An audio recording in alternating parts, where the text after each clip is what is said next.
Hello my students, welcome to my channels. I am Shantanu. Here I have come to take your classes about verbs. You all know that verbs are very important in respect of almost every kind of competitive exams, from SSC to CGL to CHSL to CPO to banks, etc. So we have to learn the applications of different verbs in a proper way to be successful in the exams. So in continuation with my previous 3 videos in which I discussed some aspects of verb, even in this video I will to discuss another aspect of verb. So kindly keep watching my videos, subscribe to my channels and also press the notification bell icon for more such videos. If you have any problem in understanding this analysis I am going to represent before all of you, kindly drop your queries in the comment box. I must be behind you to answer your queries. So kindly keep watching my videos regularly so that you will have a better understanding of my classes. So here is my class that I would like to start. So it is all about verb. You all know that there are many kinds of verbs in English. But today I would like to discuss some verbs, but the most important aspect is that what I am going to say is that in one sentence one verb can have different names. This is the magic of English. In one sentence one verb may have different names. So here I would like to start my class. So if I say must is suddenly a modal auxiliary verb. It's a modal auxiliary verb. Again I am noting must is undoubtedly a modal auxiliary verb. Okay. Now in what cases we can use must? We can use must in diverse cases, but the most important 2 or 3 cases are that in unavoidable circumstances, or you can say that in unavoidable obligations. In case of unavoidable obligation, in case of unavoidable obligation,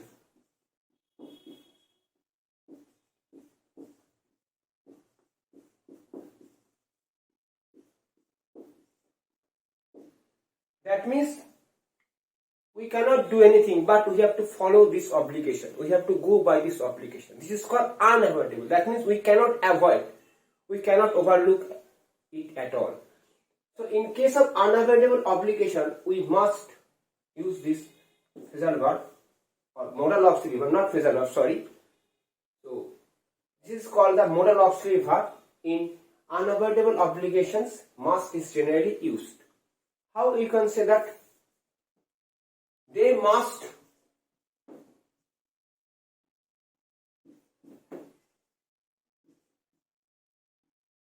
come out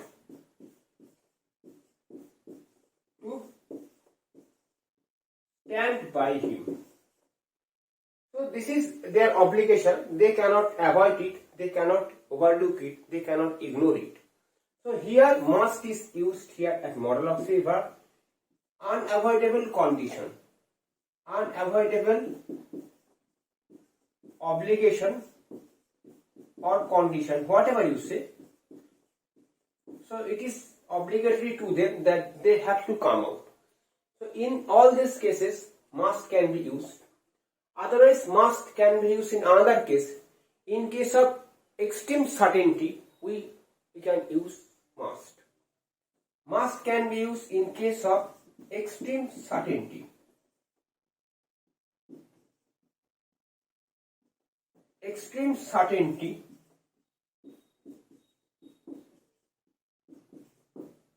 while highlighting the term extreme certainty, we can easily use must.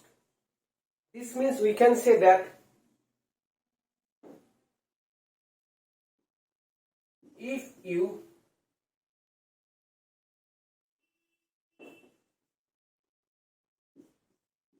follow this, you must face the heat. So in all these cases we can use must. If you follow this, you must face. That means if you follow something, here what is meant by this, it is not clear. Still I am going to say, if you follow something, so you must face the heat, you must face the, or you have to face the trouble, you have to face the challenge. So if you follow this, you have to face the challenge, you cannot avoid it. So in case of in extreme certainty, here extreme certainty is meant by must.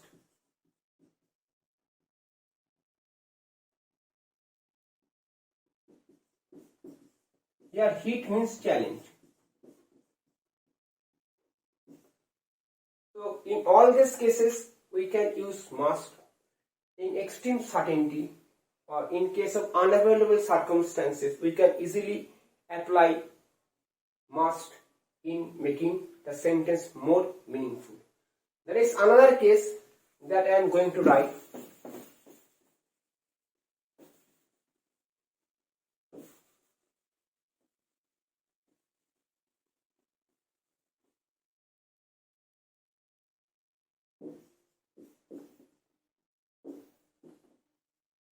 Giving advice. In case of giving advice, we can also use must. How? Suppose I like to say that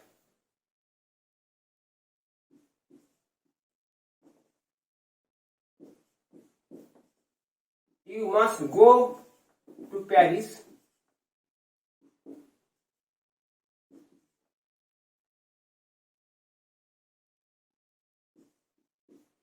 for a better opportunity.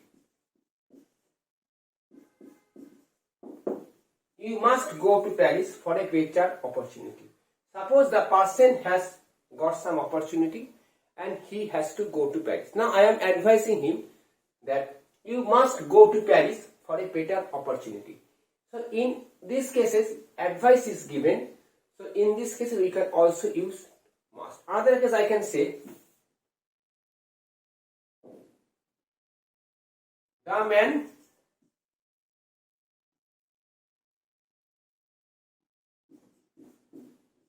must go there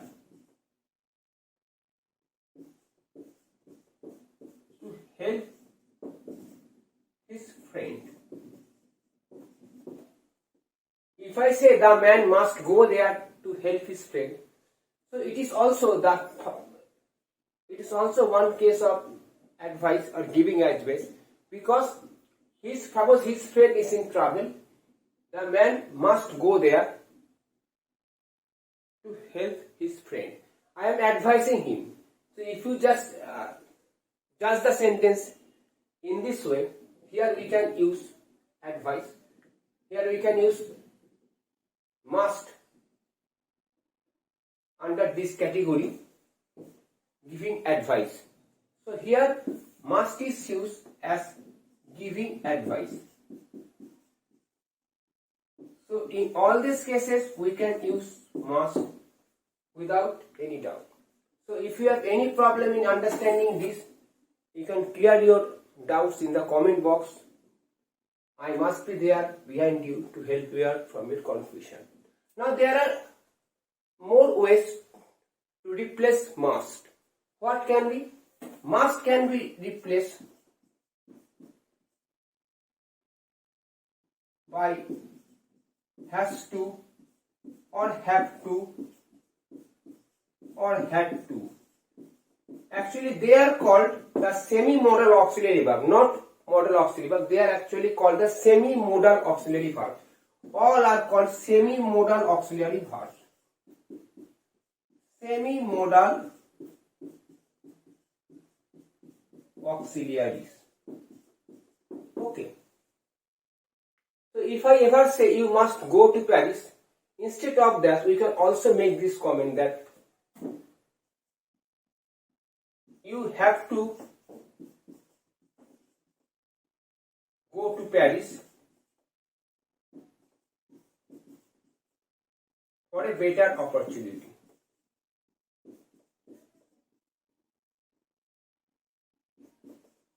So we can also make the sentence in this way. Instead of must, we can use have. But be careful. There is a difference between must and have to, or has to or have to. Must is taken into account as modal auxiliary, while have to or has to or had to, whatever you say, is taken into account as semi-modal auxiliary verb. Okay, here have to is the semi-modal auxiliary verb, go is the main verb. Here it is the modal auxiliary verb, it is the main verb. So in this way we can replace must with has to or have to or had to as per the subject. But generally must is used in case of giving advice, in case of extreme certainty, in case of unavoidable obligations, we can use must. So in this way you can use the phrasal, you can use the, not phrasal verb, you can use the modal auxiliary verb for your better performance in the exam. Now I would like to discuss some more verb. The verb is called the stretched verb. It's a very uncommon verb, but you can also use stretched verb. This is called the stretched verb in English. Okay.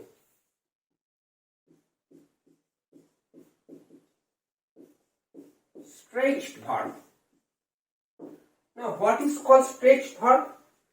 Stretched verb is nothing but a combination of light verb and eventful noun. Stretched verb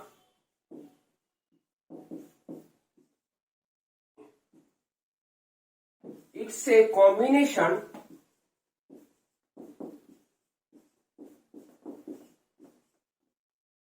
of light verb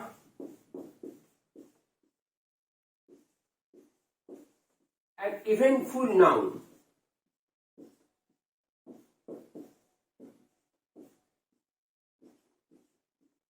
Okay. Stretched verb is a combination of light verb and eventful noun. Again I am repeating, an eventful noun. Now what is the meaning of it? Suppose I say, for example,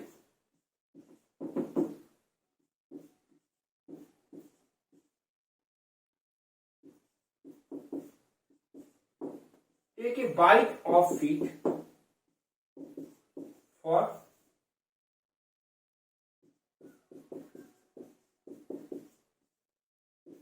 relishing its taste or spice. Now here take is functioning here as light verb or thin verb or empty verb or vector verb or dilexical verb. But here what is the eventful noun? Take a bite. Here this is called the eventful noun and this is the effect. Now if you consider this part is called the light verb or empty verb or thin verb or vector verb or dilexical verb. There are many names.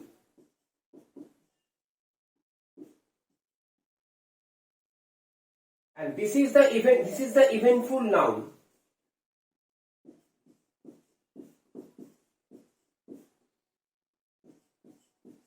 So whenever such a combination is there, light verb and eventful noun, so in that case this verb in better language called the stretched verb.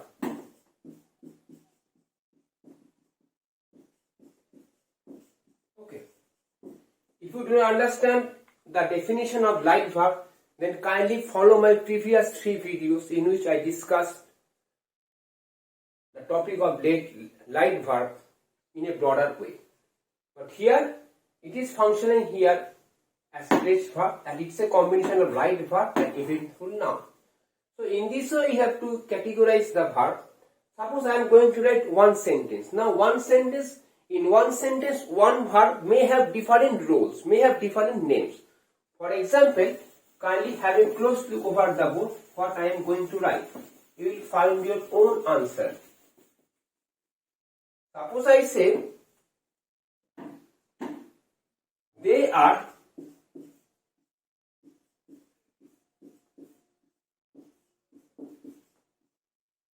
playing in the field. If I just write this sentence, it's a simple sentence. What is functioning here as they? They is subject, no doubt about that. It is called the demonstrative subjective pronoun. Are is functioning here as auxiliary verb or helping verb. Now here is the main problem. Playing.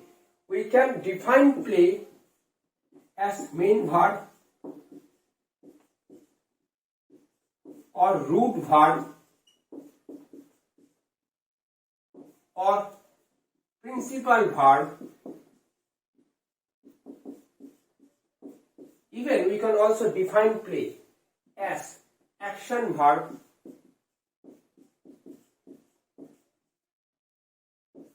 or dynamic verb.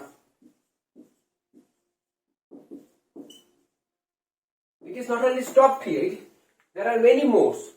Now be careful about the sentence. You will find that the verb does not follow the direct object. There is an object, but it is called the prepositional object. No direct object of the verb is here. In that case, the verb should be taken into account or regarded as intransitive verb. So here, playing can also be defined as intransitive verb.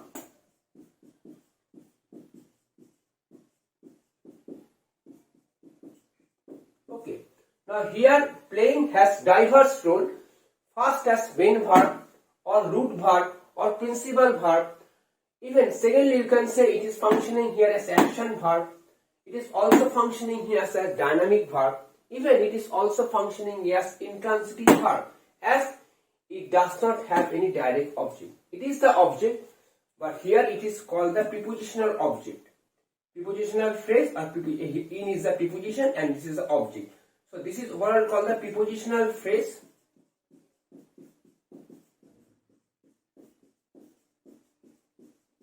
In hardcore grammar, it is called the adverbial phrase. Now this adverbial phrase can be broken into two parts. Here the first part is going to be like this, meaning prepositional phrase. So one verb may have diverse names in one sentence. Again I am giving you some example. You will understand in a vivid way.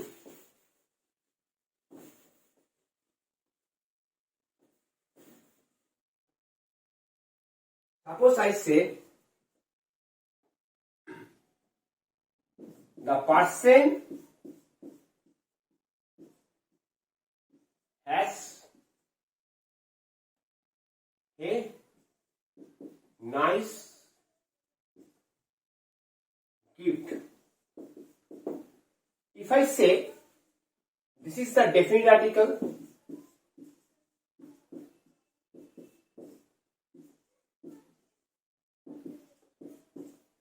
this is the subject, no doubt. But here, has is functioning here as main verb,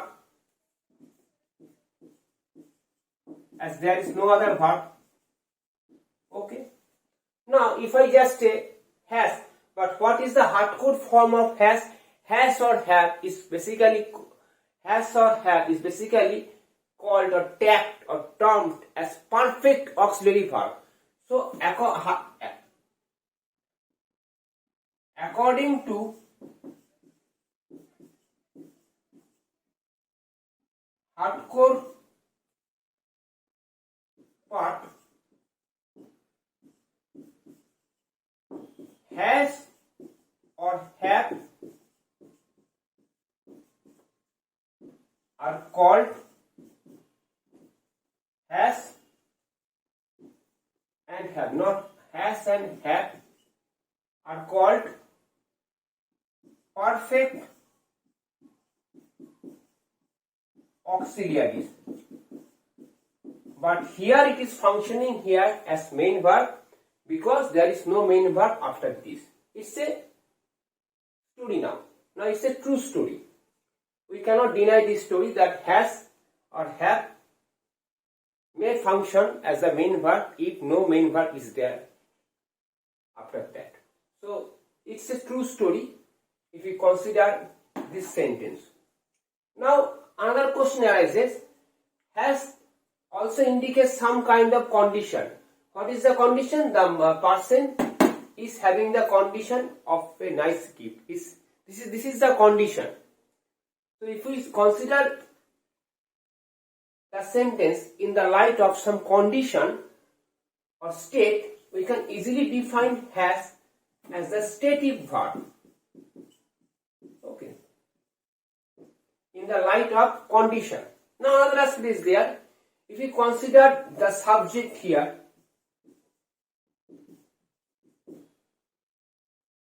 and this is called a subjective complement or subject complement. So here person is the subject and a nice gift is a subject complement.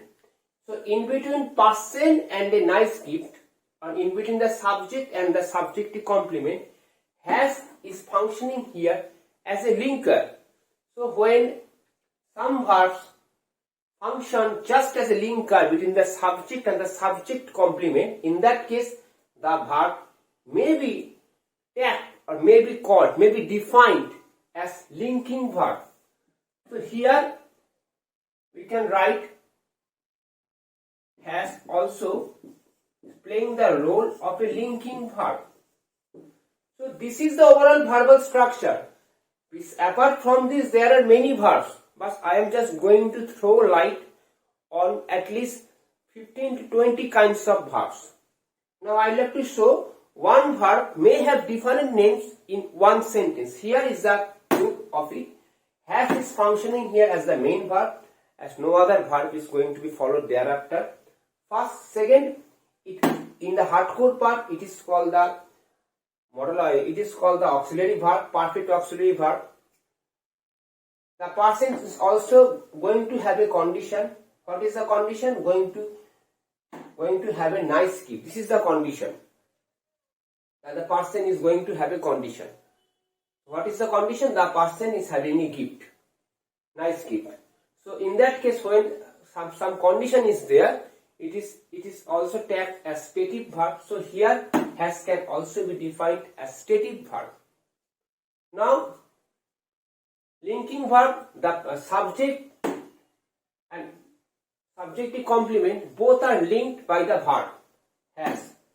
So we can easily define has as linking verb. So in this way you have to be very careful while gathering knowledge of different verbs in English and their applications. So this is my class for the day. If you have any problem regarding any questions, any analysis that I have discussed till now, you can easily satisfy your queries in the comment box. If you like my videos, you can share my videos with the person needed most. So kindly keep watching my videos regularly.